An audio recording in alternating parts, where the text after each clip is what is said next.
Olá, pessoal, tudo bem com vocês? Sejam todos bem-vindos a mais uma aula de português. O que vamos aprender nesta aula é um assunto muito importante. Nós iremos aprender concordância verbal. O que é isso?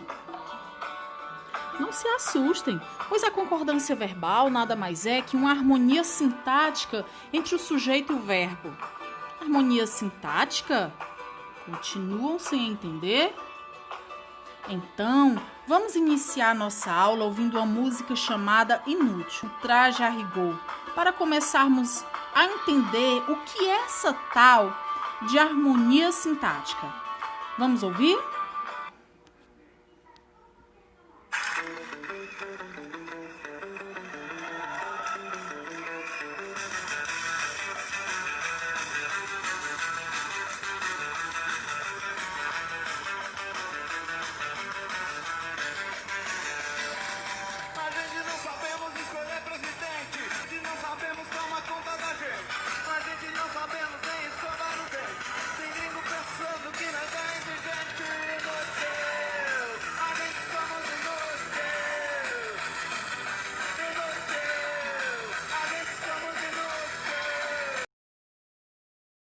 Vamos destacar aqui algumas palavras. A gente, sabemos, nós e o verbo é. Vejam bem, essas palavras que foram destacadas, observem então que não há uma combinação, uma harmonia entre os sujeitos e os verbos, tá? Vamos identificar aqui o sujeito nesse trecho. O sujeito nesse trecho é a gente. O verbo sabemos. A gente não sabemos. Tem gringo pensando que nós é indigente. Então, observem que o sujeito ele não concorda com o verbo. Não há uma combinação, uma harmonia aqui entre esses sujeitos. Observem que está sendo utilizada uma linguagem informal, certo? A regra básica de concordância verbal, segundo a gramática, é que o verbo concorda com o sujeito em número, singular ou plural, e pessoa, primeira, segunda e terceira pessoa. Observem o quadro, que ilustra melhor o que foi dito.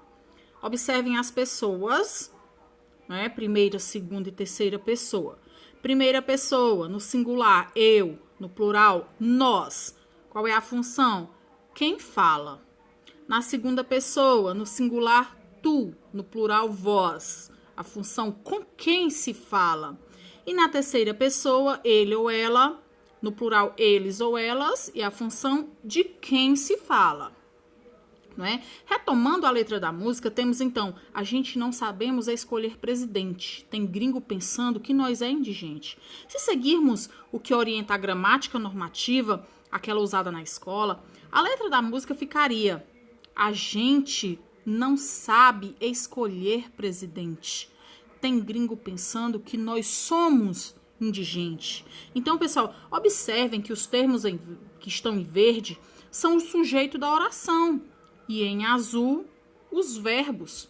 Percebam que os sujeitos se harmonizam, ou seja, concordam, tanto em número e em pessoa com o verbo. Isso é o que chamamos de concordância verbal. Tá? Prestem bem atenção, a música que ouvimos foi construída numa linguagem informal e nelas encontramos uma transgressão à gramática normativa.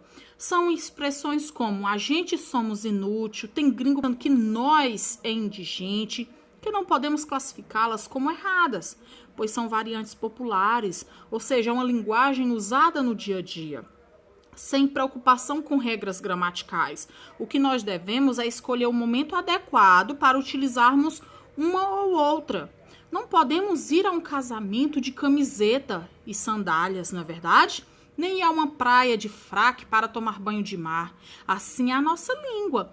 Devemos escolher o momento em que devemos utilizá-la melhor, seja em momentos em que requeiram uma linguagem mais formal ou em outras ocasiões uma linguagem informal, certo? Então, A concordância verbal estuda as relações de número e pessoa que se estabelecem entre o verbo e o sujeito a ele relacionado. Tá certo? É uma relação de harmonia, onde o verbo, né, o sujeito, ele concorda com o verbo na construção de um determinado período. Essa relação concordante se dá seguindo algumas regras específicas. Observem esses exemplos. O garoto era esperto. Quem é o sujeito aí? O garoto. O verbo era. Observem que o sujeito está na terceira pessoa do singular, né? Sujeito ele. O verbo está na terceira pessoa do singular. Há está estabelecendo aí uma harmonia, uma relação de harmonia entre o sujeito e o verbo. No segundo exemplo, as garotas eram espertas. Observem que nesse segundo exemplo também há essa relação de concordância em que tanto o sujeito como os verbos estão na terceira pessoa do plural. Então, nessas relações, dois fatores são levados em conta: o tipo de sujeito e a sua posição em relação ao verbo, certo? A concordância do verbo com o sujeito simples tem uma regra geral. O verbo concordará com o sujeito em números, singular e plural, e em pessoa, primeira, segunda e terceira pessoa, mesmo que este venha deslocado. O primeiro exemplo: nós nunca discordamos de você. Nós é um sujeito na primeira pessoa do plural. Discordamos é um verbo na primeira pessoa do plural. Há essa relação, essa concordância entre sujeito e verbo, tá?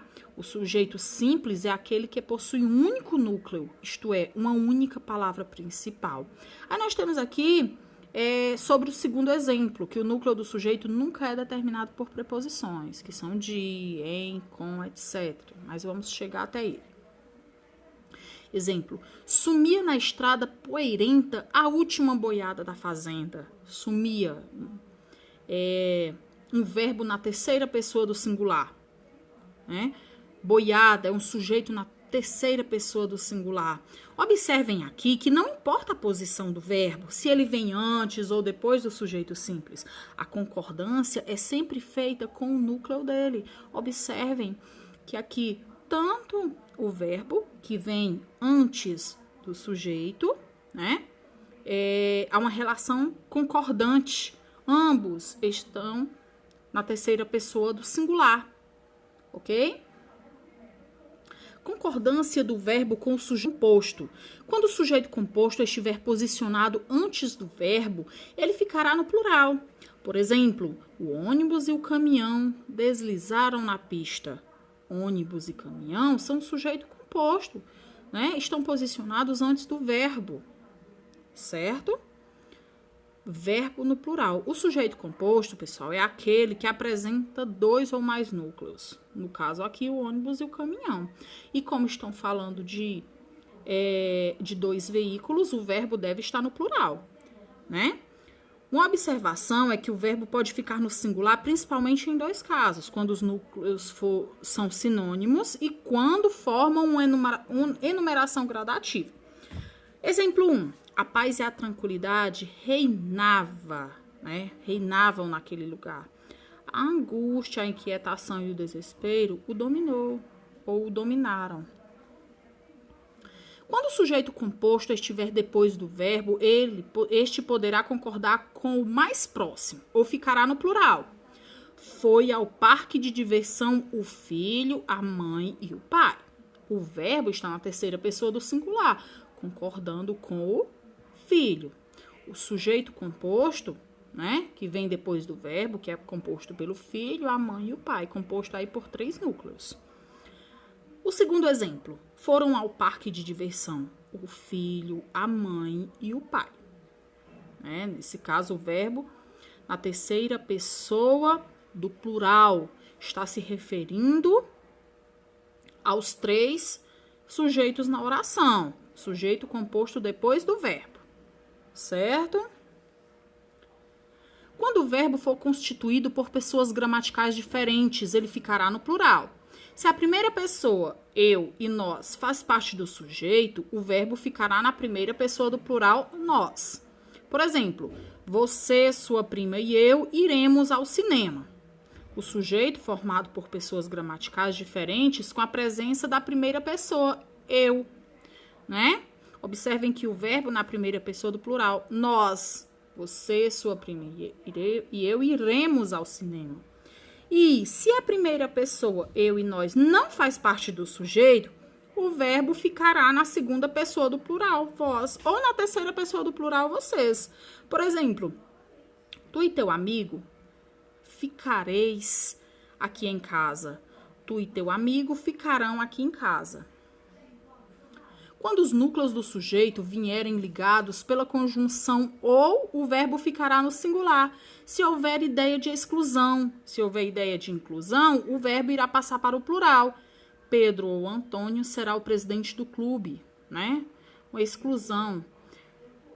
Laranja ou mamão fazem bem à saúde, né? Há uma ideia de inclusão. Quando o sujeito for formado por um pronome de tratamento, o verbo irá sempre para a terceira pessoa. Vossa Excelência leu meus relatórios? A concordância dos verbos impessoais. O verbo haver é impessoal quando empregado com o sentido de existir ou acontecer. Por exemplo, haviam muitos alunos na sala. O sujeito, aliás, o verbo está na terceira pessoa do singular. Tá? Muitos alunos não é sujeito, é um objeto direto. Certo? O segundo exemplo, aqui nunca houve brigas antes. O verbo está na terceira pessoa do singular. E brigas não é sujeito, é também um objeto direto. Nesse caso aqui, onde há locuções verbais, o verbo haver transmite a impessoalidade para o outro verbo, que é o verbo auxiliar, tá? Que também fica no singular. Por exemplo, deve haver 20 pessoas na sala.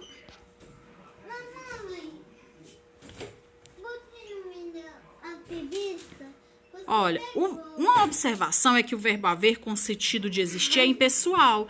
Entretanto, o verbo existir não é impessoal, ele concorda normalmente com o sujeito ao qual se refere. Por exemplo, antigamente havia poucas escolas particulares, né? Observe que o verbo haver está na terceira pessoa do singular. Poucas escolas particulares não é um sujeito, é um objeto direto, né? Antigamente existiam poucas escolas particulares, tá? O sentido de existir, aqui o verbo existir, aqui está na terceira pessoa do plural, tá? Poucas escolas particulares, é um sujeito no plural. O verbo haver como auxiliar de outro verbo, quando haver funciona como auxiliar de outro verbo, deve concordar normalmente com o sujeito. Por exemplo, os professores, que é um sujeito na terceira pessoa do plural, já haviam entrado quando ele chegou, né? Observem que já é um advérbio. Haviam é um verbo na terceira pessoa do plural. Aqui o verbo haver ele é um verbo auxiliar de outro verbo. O verbo fazer é impessoal, quando empregado na indicação de tempo transcorrido ou de transcorrer. Nesses casos, como ele não tem sujeito, fica na terceira pessoa do singular. Por exemplo, já faz muitos anos que não a vejo. Faz, terceira pessoa do singular. Muitos anos não é sujeito, é objeto direto. É o complemento desse verbo. Observação. É que nas locuções verbais, o verbo fazer, como todo verbo impessoal, transmite o singular para auxiliar. Por exemplo, já deve fazer muitos anos que não a vejo. Deve fazer, terceira pessoa do singular. É uma locução verbal. Muitos anos não é o sujeito, é um complemento dessa locução. É um objeto direto. Verbo ser, indicando horas e distâncias. Quando indicar horas, distâncias e datas, o verbo ser concordará com o predicativo. Nesse caso, ele é impessoal. ou seja, ele não apresenta um sujeito. É 1 hora, são 3 horas. Daqui até a fazenda é 1 quilômetro, daqui até o sítio são 10 quilômetros. Observem aí, pessoal, que nessas indicações referentes ao dia do mês, o verbo ele admite 2 construções. Tá? Por exemplo, hoje é dia 10 de julho, hoje são 10 de julho. O verbo mais o pronome se. Os verbos transitivos diretos ou os transitivos diretos e indiretos, quando há passivadores pelo pronome se, concordam com o sujeito. Por exemplo, vendem-se. Observem que aí nós temos um pronome apassivador. Tá? Nesse caso é um verbo transitivo direto. Vendem-se carros e terrenos a prazo. Carros e terrenos é um sujeito no plural. Observe que se passarmos essa frase para a voz passiva analítica, a concordância do verbo com o sujeito clara. Veja, carros e terrenos são vendidos a prazo. Carros e terrenos é um sujeito no plural, são sujeitos no plural, né? São vendidos a prazo, são vendidos é um verbo na terceira pessoa do plural. Vamos então ao exercício de concordância verbal. Gente, essa atividade está no livro, a página está proposta nas orientações da aula, tá bom? Vocês vão ler o trecho A Terra dos Meninos Pelados novamente para responder essa atividade. Leiam com bastante atenção, tá certo? Qualquer dúvida, entre em contato. E nunca desistam, se tudo fosse fácil, qualquer um conseguiria. Até a próxima aula.